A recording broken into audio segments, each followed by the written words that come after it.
Hello friends, मैं हूं आपका दोस्त, आपका भाई, आपका मित्र मयंक। एक बार फिर से जुड़ चुका हूं आज के इस बेहतरीन से क्लास में। फ्रेंड्स, आज के इस क्लास में हम पढ़ेंगे एनसीईआरटी मैथ क्लास 10 प्रश्नावली 1.1। और ये प्रश्नावली 1.1 का जो होने वाला है पार्ट नंबर 2 होगा। इस पार्ट में हम क्वेश्चन नंबर 3, क्वेश्चन नंबर 4 और क्वेश्चन नंबर 5 को हल करने वाले हैं। साथ ही साथ एक विशेष जानकारी, जो आपका इस वीडियो का जो पीडीएफ लिंक होगा, स्क्रीनशॉट का जो पीडीएफ लिंक होगा, आपको नीचे डिस्क्रिप्शन में लिंक जाके मिल जाएगी, वहां से आप जाके देख सकते हैं। और साथ ही साथ ये जो होने वाला है हमारा नए पैटर्न यानी 2023 और 24 के अनुसार नए सिलेबस पर आधारित होने वाला है। तो शुरू करते हैं बिना किसी देरी के। सबसे पहले देखिए क्वेश्चन नंबर 3। क्वेश्चन नंबर 3 दिया क्या गया है। क्वेश्चन नंबर 3 कह रहा है अभाज्य गुणनखंड विधि द्वारा निम्नलिखित युग्मों के एचसीएफ और एलसीएम ज्ञात कीजिए। क्या कह रहा है, अभाज्य गुणनखंड विधि से क्या करना है, इसका एलसीएम यानी एलसीएम तथा एचसीएफ ज्ञात करना है। तो सबसे पहले अगर हम 12 का अभाज्य गुणनखंड करेंगे तो कितना आ जाएगा, 2 गुणे 2 गुणे 3। ठीक है, ये आ जाएगा। देखिए 2 दूनी 4 3 12, ये आ जाएगा। पहले इस तरीके से निकालते थे तो ये सेम वही आता है। ठीक है, आ जाएगा। अब देखिए, और इसके बाद 15 का करेंगे तो 15 का आ जाएगा 3 गुणे 5 आ जाएगा। कितना आ जाएगा, 3 गुणे 5। और 21 का करेंगे तो 3 गुणे 7 आ जाएगा। कितना आ जाएगा, 3 गुणे 7। अगर हम एचसीएफ की बात कर ले, जो सब में कॉमन होना चाहिए, एचसीएफ कितना हो जाएगा, सब में कॉमन क्या मिला, 3 मिला है, तो एचसीएफ कितना हो जाएगा, 3। एलसीएम की यहीं पर बात कर लें तो एलसीएम कितना हो जाएगा, देखिए एलसीएम की बात कर लें तो दो दो कितनी बार आया है, अधिकतम 2 बार आया है, तो 2 गुणी 2। ठीक है, एलसीएम एचसीएफ निकालना तो आपको आता ही होगा। और 3 अधिकतम कितनी बार आया है, एक बार यहाँ भी, एक बार यहाँ भी, एक बार यहाँ भी, तो एलसीएम कितना आ जाएगा, 3। और बच क्या रहा है, देखिए 5 अधिकतम, 5 एक बार आया है, गुणे 7 अधिकतम एक बार आया है। ठीक है, ये हो गया हमारा। अब देखिए इसको हल करेंगे तो ये कितना आ जाएगा, देखिए एलसीएम बराबर कितना आ जाएगा, 2 दूनी 4 और 4 तिहाई 12, 12 पंचे 60 और 60 गुणे 7 कितना हो जाएगा, 6 सत्ते 42, कितना आ जाएगा, 720 आ जाएगा। ठीक है, ये हो गया हमारा पहला वाला। इसी के साथ अगर हम दूसरे की बात कर लें तो देखिए 17 23 29, 17 का क्या आ जाएगा, 17 गुणे 1, 17 गुणे 1।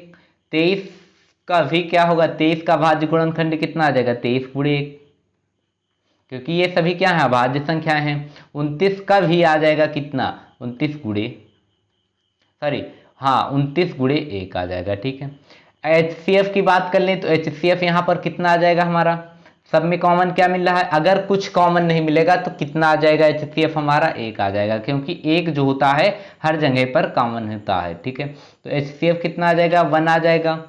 इसी प्रकार से एलसीएम की बात कर लें तो एलसीएम कितना आ जाएगा, 17 गुणे 23, 17 एक बार आया है, 23 एक बार आया है और 29 एक बार आया है।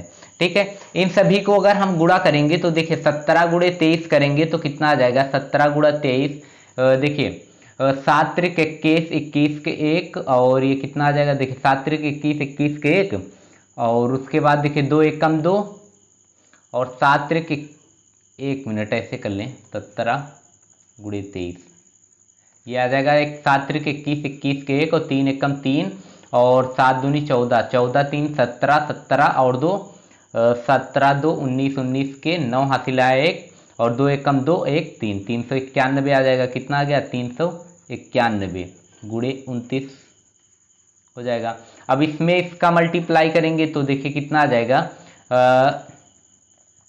इसमें करेंगे तो यहाँ पर हम डायरेक्ट लिख दे रहे हैं 11 33 9, ये आ जाएगा, हमारा आंसर आ जाएगा। ठीक है,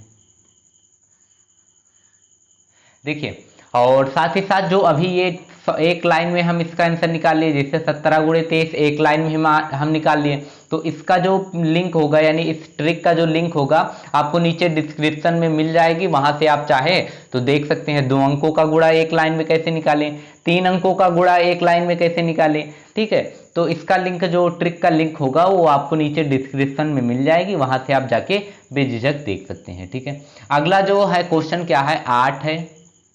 देखिए अगला क्वेश्चन क्या है, 8 9 और 25, ये थर्ड वाला है और 25।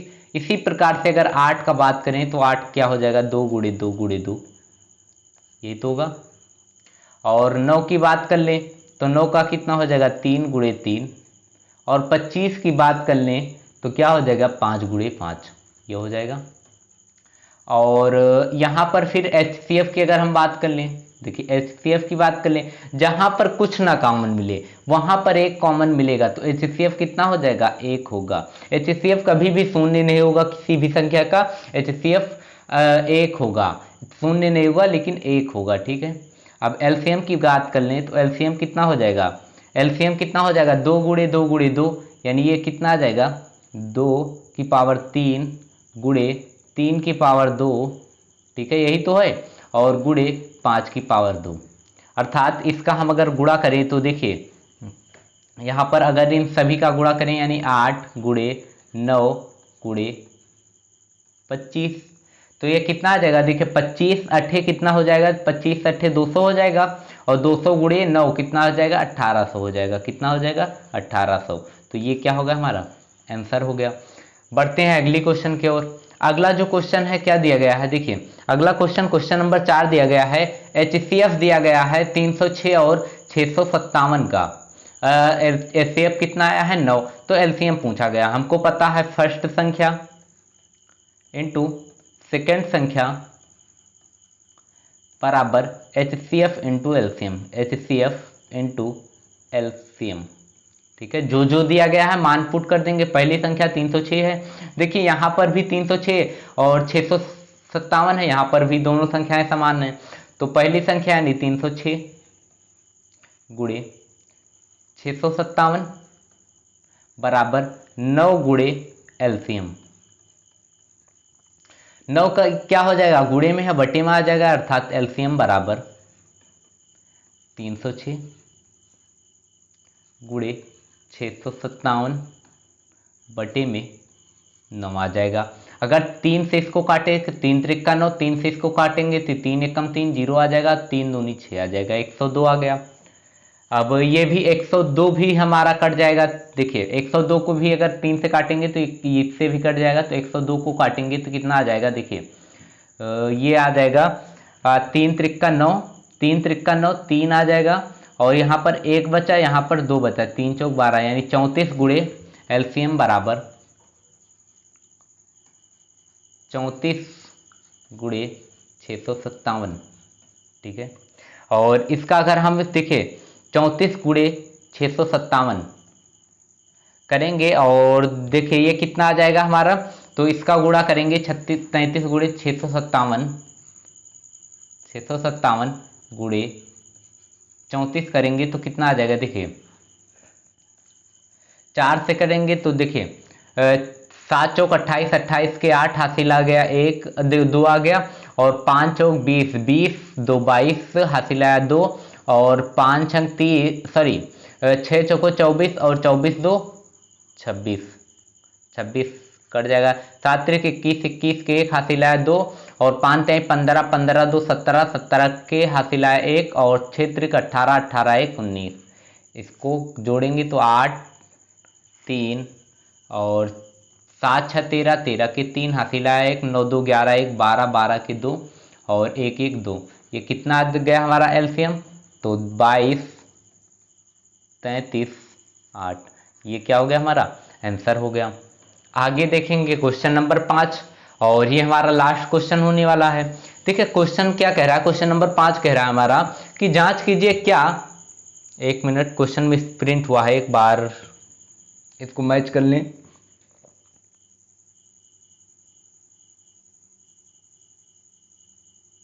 ठीक है, ये लिखा है क्या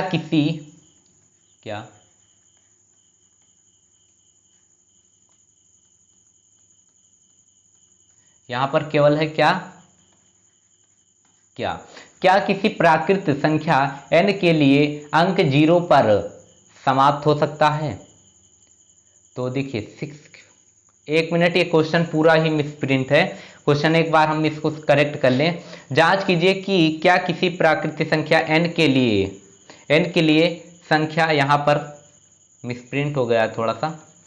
संख्या 6 की पावर n, 6 की पावर n अंक 0 पर समाप्त हो सकता है। क्वेश्चन कह रहा है कि अगर हम यहाँ पर 6 है और 6 की पावर n है, अगर हम n का मान कुछ भी ले सकते हैं, n का मान हम क्या लिख सकते हैं, n बराबर कोई भी संख्या लिख सकते हैं, 1 2 3 4, 1 से लेकर या माइनस में लेकर कुछ भी लेकर, ये हम कहाँ तक ले सकते हैं, अनंत तक। और ये कहाँ तक लिख सकते हैं, प्लस का 1, और ये कहाँ देखिए माइनस के इनफाइनाइट से लेकर, देखिए माइनस के इनफाइनाइट से लेकर कहाँ तक ले सकते हैं, प्लस के इनफाइनाइट तक ले सकते हैं। ठीक है, n का मान तो कह रहा है क्या ये जो इसका अंक होगा 0 पर समाप्त होगा, अर्थात इकाई का अंक जो होगा 0 पर समाप्त होगा, नहीं होगा। क्यों नहीं होगा, हम आपको एग्जाम्पल के जरिए बता रहे हैं। देखिए अगर हम क्या कर दें, देखिए 0 6 की पावर n क्या है का अभाज्य गुणनखंड सबसे पहले अगर निकालेंगे तो क्या आ जाएगा, 2 गुणे 3 की पावर n, ये आएगा, ये आएगा।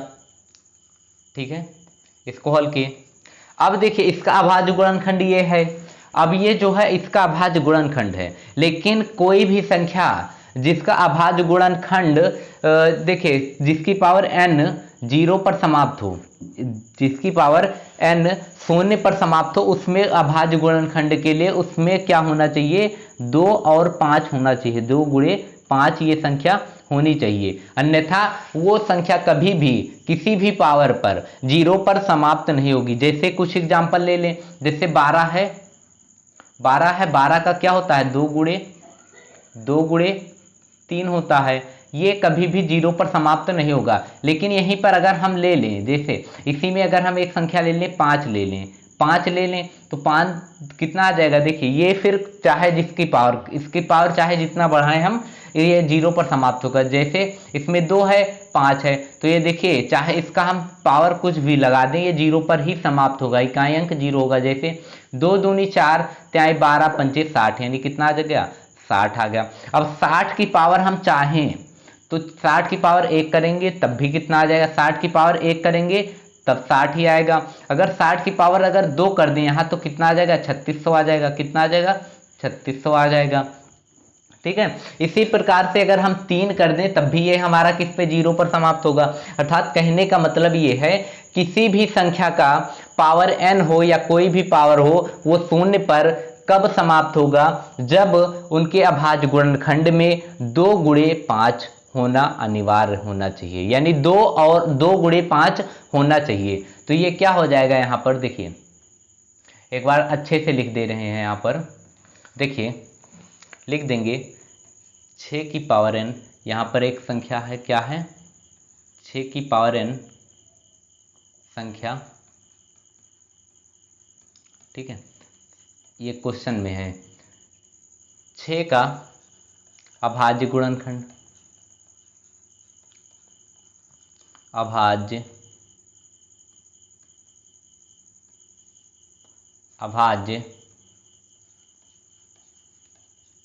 गुणनखंड क्या हो जाएगा, 2 गुणे 3 और इसका होल स्क्वायर हो जाएगा। ठीक है, लेकिन जबकि, या फिर लिख दें लेकिन या जबकि कोई प्राकृतिक संख्या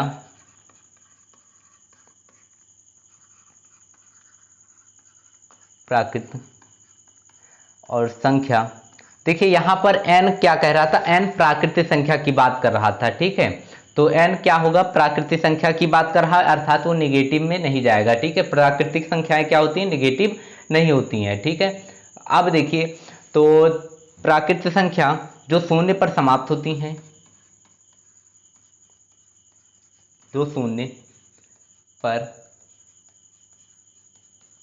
समाप्त होती हैं उनके अभाज्य गुणनखंड,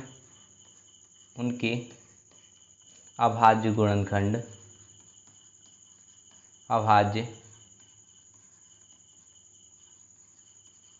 गुणनखंड में 2 गुणे 5, अभी समझाएं आपको, 2 गुणे 5 होना अति आवश्यक है, होना आवश्यक है, आवश्यक है। ठीक है, अतः 6 की पावर n शून्य पर समाप्त नहीं होगी। अतः 6 की पावर n शून्य पर समाप्त नहीं होगी।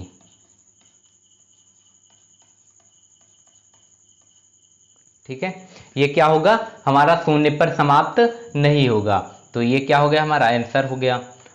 बाकी आज के क्लास में बस इतना ही, मिलेंगे अगली क्लास में, तब तक के लिए जय हिंद जय भारत।